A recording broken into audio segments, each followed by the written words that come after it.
UAVS stock analysis Thursday and onwards. Am I buying? I'm covering all that in a short 1-minute video, so watch till the end.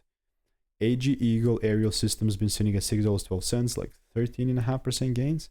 So where are we heading next?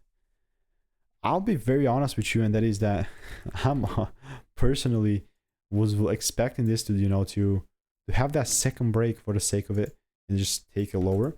But the price had other plans. He said like, no. It's like, I'm not gonna, nah, kidding, but yeah, it didn't give me the break. But in markets like this, it's a complete 180, so there is no need why I wouldn't even buy here. It's obviously like not random buys or something, but I want to see a proper retracement because I'm kind of late on this, and then only then I'll buy.